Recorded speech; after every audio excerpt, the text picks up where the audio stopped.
Hello everyone, welcome to my channel. तो friends, चलिए start करते हैं होम साइंस का आज का टॉपिक। जैसा कि आज सैटरडे है, आज हम लोग प्रैक्टिस सेट लगाएंगे।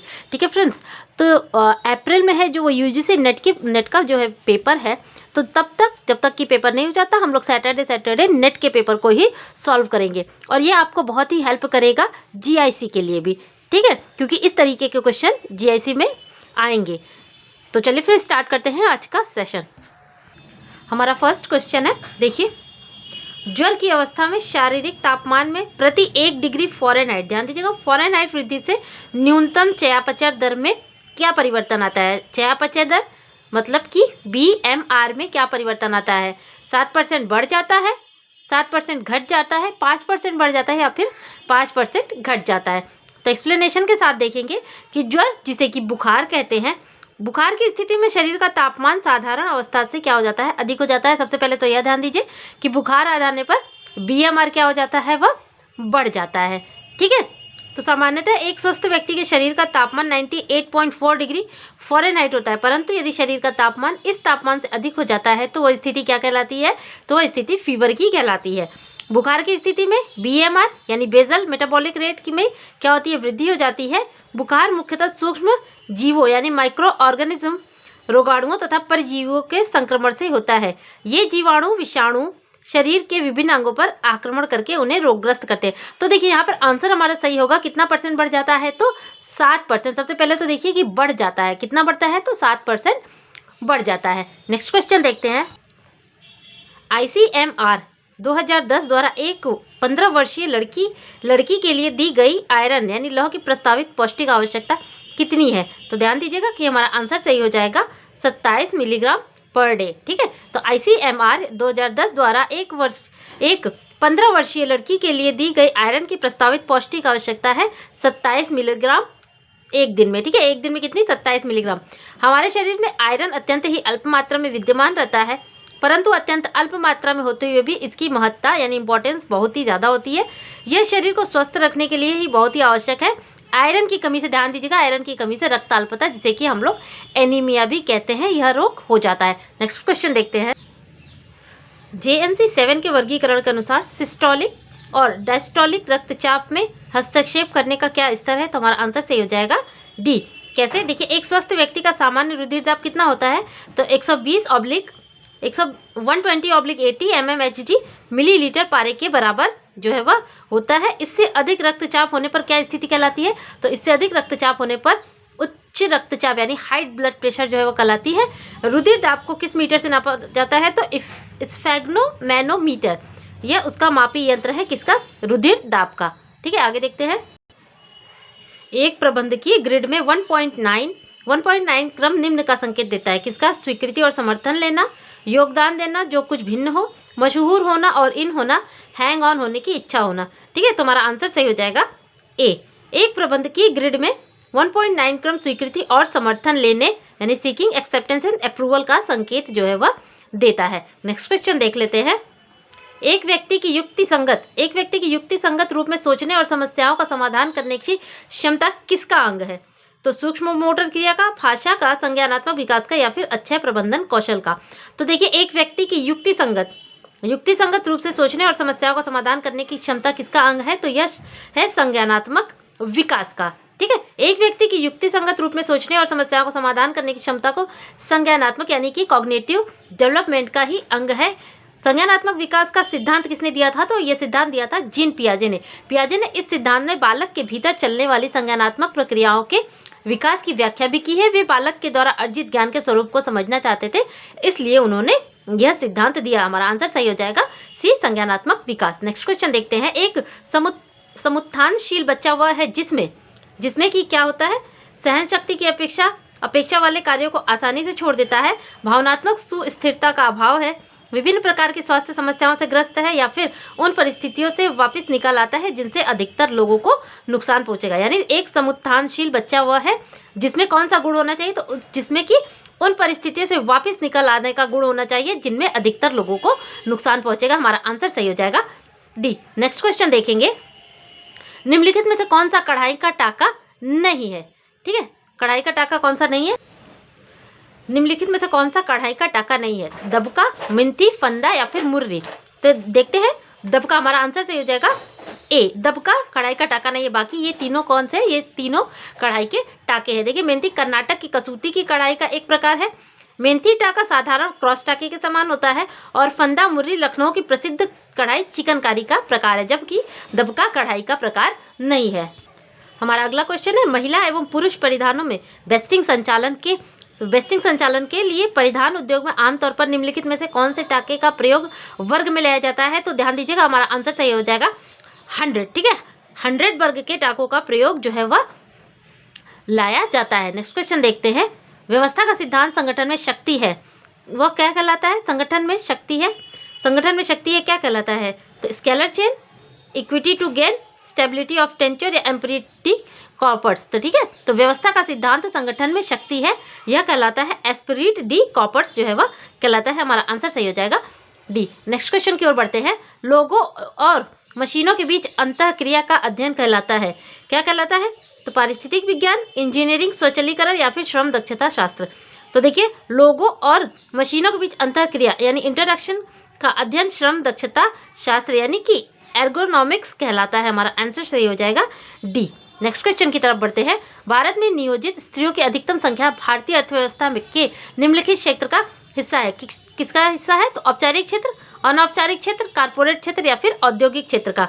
तो देखिए हमारा आंसर सही हो जाएगा बी, अनौपचारिक क्षेत्र का। भारत में नियोजित स्त्रियों की अधिकतम संख्या भारतीय अर्थव्यवस्था के अनौपचारिक क्षेत्र का क्या है? हिस्सा है। नेक्स्ट क्वेश्चन की ओर बढ़ते हैं, लिखित संप्रेषण के निम्नलिखित लाभ है। तो लिखित संप्रेषण के कौन कौन से लाभ है, चलिए देख लेते हैं। तो प्रमाण के रूप में काम करता है, अनेकार्थता कम करता है और प्राधिकार यानी कि अथॉरिटी को समर्थ करता है, एक रूपता संभव करता है। तो हमारा आंसर सही हो जाएगा कौन कौन सा? 1, 2 और 4। प्रमाण के रूप में काम करता है, बिल्कुल सही बात है। अनेकार्थता कम करता है यानी कि कई कामों को जो है वो कम कर देता है, केवल वही हम लोग नोट करते हैं जिसकी ज़रूरत होती है। ठीक है, दूसरा है प्राधिकार, अथॉरिटी को समर्थन देता है, नहीं, अथॉरिटी को ये समर्थन नहीं देता है। एक रूपता संभव करता है, ये सही है। तो हमारा आंसर सही हो जाएगा 1, 2 और 4। इस तरीके से आंसर हमारा सही हो जाएगा डी। अब बढ़ते हैं नेक्स्ट क्वेश्चन की तरफ। शोधवेत्ता शिशु आहार फीडिंग परिपाटियों में मादा साक्षरता से जुड़ाव का परीक्षण करना चाहते हैं, इसके लिए निम्नलिखित में से कौन सा अभिप्राय परीक्षण सबसे अधिक उपयुक्त है? यानी कि शोधकर्ता जो है वो फीडिंग परिपाटियों में मादा साक्षरता यानी कि कितने मादा साक्षरता से जुड़ाव का परीक्षण करना चाहते हैं, इसके लिए सबसे ज़्यादा उपयुक्त परीक्षण कौन सा होगा? तो सबसे ज़्यादा उपयुक्त परीक्षण होगा काई स्क्वायर टेस्ट। ठीक है, बेस्ट निकालने के लिए काई स्क्वायर टेस्ट जो है वह सबसे ज़्यादा उपयुक्त परीक्षण होता है। नेक्स्ट देखिए, विद्यालयीन बच्चों की पोषणगत स्थिति पर मध्याह्न भोजन कार्यक्रम यानी MDM के प्रभाव का परीक्षण करने के लिए MDM कार्यक्रम शुरू होने के 6 महीने के बाद, ठीक है, बच्चों की लंबाई और वजन को मापा गया। निम्नलिखित में से कौन सा अभिप्राय परीक्षण ऊपर दिए गए आंकड़ों के लिए सबसे ज़्यादा उपयुक्त है? यानी कि यह जो मापा गया MDM कार्यक्रम से बच्चों की लंबाई और वजन को मापा गया, इनमें से कौन सा सबसे ज़्यादा परीक्षण उपयुक्त है इनका जो है वो वजन और लंबाई नापने के लिए पहले की अपेक्षा? तो हमारा आंसर सही हो जाएगा युग्मित टी परीक्षण। ठीक है, यानी कि तुलना करना, पहले कैसा था और अभी कैसा है, इस तरीके से युग्मित टी परीक्षण जो है वह सबसे ज़्यादा उपयुक्त परीक्षण है। आगे बढ़ते हैं, रक्त की जीव रासायनिक आकलन में सीरम के निम्नलिखित प्राचलिक लीवर यानी यकृत की बीमारी का संकेत देते हैं। तो यकृत की बीमारी का कौन संकेत देते हैं? तो सीरम बिलिरुबिन का बढ़ना, SGOT और SGPT कम होना, सीरम एल्ब्यूमिन का कम होना, सीरम ग्लोब्यूलिन का बढ़ना या फिर एल्केलाइन फॉस्फेट का कम होना। तो देखिए, सीरम बिलिरुबिन का बढ़ना यकृत की बीमारी का संकेत देता है, बिल्कुल सही बात है। SGOT ये नहीं है, सीरम एल्ब्यूमिन का कम होना। तो देखिए, एक तरफ अगर बिलिरुबिन बढ़ रहा है तो एक तरफ सीरम एल्ब्यूमिन क्या हो जाता है? कम होने लगता है, यह भी यकृत की बीमारी का संकेत है। और सीरम ग्लोब्यूलिन का बढ़ना भी यकृत की बीमारी का संकेत है। ठीक है, इस तरीके से हमारा आंसर सही हो जाएगा 1, 3 और 4। तो हमारे ऑप्शन में देखते हैं 1, 3 और 4 किसमें है, तो हमारा आंसर सही हो जाएगा सी। नेक्स्ट क्वेश्चन की तरफ बढ़ते हैं, मधुमेह के लक्षण है कौन कौन से? पॉलीयूरिया, पॉलीडिप्सिया, हाइपोग्लाइसीमिया, हाइपरग्लाइसीमिया या हाइपोफेजिया। तो हमारा आंसर सही हो जाएगा सी। मधुमेह के लक्षण कौन कौन से हैं? तो पॉलीयूरिया, पॉलीडिप्सिया और हाइपरग्लाइसीमिया, ये क्या है? ये सब मधुमेह के लक्षण है। नेक्स्ट क्वेश्चन की तरफ बढ़ते हैं, एक सफल प्रतिरक्षित प्रतिक्रिया के लिए कौन से पोषक तत्वों की आवश्यकता होती है? तो देखिए, प्रतिरक्षा के लिए हमें विटामिन ए की आवश्यकता होती है, जिंक की आवश्यकता होती है और प्रोटीन की आवश्यकता होती है। तो देखिए 1, 2 और 4 तो हमारा आंसर सही हो जाएगा सी। एक सफल प्रतिरक्षा के लिए विटामिन ए, जिंक और प्रोटीन की आवश्यकता पड़ती है। आगे बढ़ते हैं। पोषण स्तर के निर्धारण के लिए निम्न मानोमिति तरीके हैं। कौन कौन से मानोमिति तरीके हैं? तो हीमोग्लोबिन की मात्रा का अनुमान लगाना, MUAC द्वारा, वेस्ट हीप रेशियो द्वारा, मूत्र में आयोडीन की मात्रा का अनुमान लगाना, या फिर बॉडी मास इंडेक्स के द्वारा जो है मानोमिति तरीके हैं पोषण के स्तर के निर्धारण के लिए। तो देखिए हमारा आंसर सही हो जाएगा दूसरा है MUAC, ठीक है, वेस्ट हिप रेशियो द्वारा, 2, 3 और बॉडी मास इंडेक्स द्वारा, यानी 2, 3 और 5 हमारा आंसर सही हो जाएगा डी। ठीक है, हमारा आंसर सही हो जाएगा डी। नेक्स्ट क्वेश्चन की तरफ बढ़ते हैं।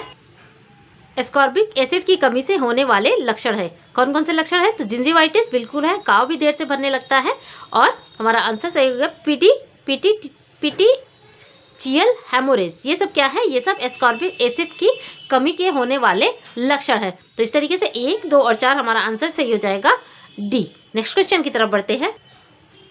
निम्न पाक क्रियाओं में अंडे के योगदान है। अंडे की कौन कौन से योगदान है? तो पृथक्करण करना, स्थायीकरण करना, पैसिकरण करना, या फिर विशुद्धिकरण करना, या फिर मृदुकरण करना। ठीक है, तो हमारा आंसर सही हो जाएगा सी। यहाँ पर दिया है सी में देखते हैं 2, 3 और 4, यानी कि अंडे का क्या योगदान है? स्थायीकरण करना, पैसिकरण करना और विशुद्धिकरण करना। ये सब क्या है? ये सब अंडे के योगदान है। तो आंसर सही हो जाएगा सी। 2, 3 और 4 बढ़ते हैं अपने नेक्स्ट क्वेश्चन की ओर। निम्न के उत्पादन में खमीरीकरण का प्रयोग होता है। खमीरीकरण में किसका प्रयोग होता है? तो sauce, wine, cocoa powder, marmalade या फिर चीज में। ठीक है, निम्न के उत्पादन में खमीरीकरण का प्रयोग होता है, इनमें से किसके लिए खमीरीकरण का प्रयोग किया जाता है? तो वाइन में खमीरीकरण का प्रयोग होता है, कोको पाउडर में भी खमीरीकरण का प्रयोग होता है, और चीज में खमीरीकरण का प्रयोग होता है। इस तरीके से हमारा आंसर सही हो जाएगा 2, 3 और 5। ठीक है, 2, 3 और 5 हमारा आंसर सही हो जाएगा बी। नेक्स्ट क्वेश्चन की तरफ बढ़ते हैं। एक रेस्टोरेंट में खाद्य मूल्य में बढ़त किन कारणों से होता है? देखिए, कच्चा माल बिना मौसम के खरीदने से बढ़ जाते हैं, मूल्यों में वृद्धि हो जाती है। बिल्कुल, विनिर्देश सुनिश्चित न होने से भी क्या होती है? मूल्य में वृद्धि होती है। रसोई घर स्वचालित होना? नहीं। खाद्य मानकों का रखरखाव? नहीं। संग्रह करने के ताप को संप्रेषित न रखना भी क्या है? खाद्य मूल्य में बढ़त का कारण है। तो इस तरीके से हमारा आंसर सही हो जाएगा 1, 2 और 5, तो बी हमारा आंसर सही हो जाएगा। बढ़ते हैं अपने नेक्स्ट क्वेश्चन की ओर। व्यक्तिगत प्रबंधन में मदद करने वाला लेखा जोखा निम्न है। कौन सा लेखा जोखा है? तो कार्य विनिर्देश, इनवॉइस, KOT कार्य सारणी, या फिर व्यवस्थापन का लेखा। ठीक है, तो हमारा आंसर सही हो जाएगा सी में कौन कौन से हैं देख लेते हैं। तो सी में कौन से? तो पहला, चौथा और पांचवा, यानी कि कार्य विनिर्देश, कार्य सारणी और व्यवस्थापन का लेखा जोखा क्या है? व्यक्तिगत प्रबंधन में मदद करने वाला लेखा जोखा है। आगे बढ़ते हैं। अनुकूल प्रबंधन में सम्मिलित होते हैं। तो क्या क्या सम्मिलित होते हैं? बाह्य वातावरण का आकलन, उपयोजना की पहचान, आदेश की एकता, नियंत्रण का विस्तार, साधनों और क्षमता का मूल्यांकन, या फिर लक्ष्य की पहचान। तो अनुकूल प्रबंधन में शामिल हो जाते हैं। देखिए, हमारा यहाँ पर आंसर दिया है सी। अब देखिए सी में कौन कौन से सही है? तो पहला, यानी कि बाह्य वातावरण का आकलन करना, दूसरा है उपयोजना की पहचान करना, फिर इसके बाद पांचवा दिया गया है साधनों और क्षमता का मूल्यांकन, फिर छठा है लक्ष्य की पहचान करना। ये सब क्या है? अनुकूल प्रबंधन में सम्मिलित होते हैं। ठीक है, बाह्य वातावरण का आकलन, उपयोजना की पहचान, साधनों और क्षमता का मूल्यांकन और लक्ष्य की पहचान ही अनुकूल प्रबंधन में सम्मिलित होते हैं। आगे बढ़ते हैं। निम्नलिखित में से किन किन सिद्धांतकारियों ने सिद्धांतकार फ्रॉइड के मनोविश्लेषणात्मक यानी साइको एनालिटिक थ्योरी को आगे बढ़ाने का काम किया है? ये बहुत इजी सा क्वेश्चन है, तो हमारा आंसर यहाँ पर बहुत ही सही हो जाएगा। एरिक एरिक्सन, कार्ल यंग और अल्फ्रेड एडलर, इन तीनों सिद्धांतकारियों ने फ्रॉइड के साइको एनालिटिक थ्योरी को क्या है? आगे बढ़ाया है। आगे बढ़ते हैं, नेक्स्ट क्वेश्चन को देखते हैं। निम्नलिखित में से कौन कौन सी सबसे अधिक आम रूप से होने वाली गुणसूत्री असंगतियां हैं, यानी कि डिफेक्ट कौन कौन सी हैं? तो multiple sclerosis, down syndrome, Klinefelter syndrome, या फिर टर्नर सिंड्रोम। हमारा आंसर सही हो जाएगा क्या? तो देखिए, डाउन सिंड्रोम बिल्कुल है, क्लाइनफेल्टर सिंड्रोम ये भी है, और टर्नर सिंड्रोम, ये सारी क्या है? ये सब जो है गुणसूत्री असंगतियां यानी डिफेक्ट है। तो हमारा आंसर सही हो जाएगा 2, 3 और 4। तो यहाँ पर मेल देख लेते हैं, 2, 3 और 4 कहाँ है? तो ए में है। तो इस तरीके से हमारा आंसर सही हो जाएगा ए। बढ़ते हैं अपने नेक्स्ट क्वेश्चन की तरफ। बाल्यावस्था में संघात से निम्नलिखित मनोविकारी समस्याएं उत्पन्न हो सकती है। कौन कौन सी? तो गंभीर असाहचर्य, PTSD, नासाशोथ, या फिर अवसाद। तो हमारा आंसर सही हो जाएगा गंभीर असाहचर्य, PTSD और अवसाद। ये सब बाल्यावस्था संघात के मनोविकार की समस्याएं है। ठीक है, बढ़ते हैं अपने नेक्स्ट क्वेश्चन की तरफ। निम्नलिखित में से किन किन सिद्धांतवादियों ने व्यवहारवाद में योगदान दिया है, यानी कि व्यवहारवाद के सिद्धांतकारी कौन है? तो पावलोव है, स्किनर है और वॉइट है। ठीक है, यानी कि पावलोव, स्किनर और वॉइट 1, 2 और 4 किसमें है? तो इस तरीके से हमारा आंसर 1, 2, सॉरी वॉइट नहीं है, ठीक है, वॉइट नहीं है, वॉटसन है, वॉटसन है, कंफ्यूजन हो गया था, वॉटसन है, पावलोव, स्किनर और वॉटसन। तो 1, 2 और 3 आंसर किसमें मिलेगा? तो डी है। तो इस तरीके से हमारा आंसर सही हो जाएगा डी। तो फ्रेंड्स खत्म करते हैं यहीं पर। आई थिंक आज का ये सेशन आप लोगों को अच्छा लगा होगा। अच्छा लगे तो प्लीज़ वीडियो को लाइक, शेयर और सब्सक्राइब तो बिल्कुल कर लीजिएगा। मिलते हैं अपने नेक्स्ट वीडियो में, और सेशन कैसा लगा कमेंट बॉक्स में मुझे लिख के ज़रूर बताइएगा। क्या यूजीसी नेट के इस क्वेश्चन पेपर को कंटिन्यू किया जाए या फिर मैं पहले की तरह ही टीजीटी के ही पेपर सॉल्व कराऊँ? आप लोग कमेंट बॉक्स में लिख कर मुझे ज़रूर बताइएगा। मिलते हैं अपने नेक्स्ट वीडियो में, तब तक के लिए थैंक यू।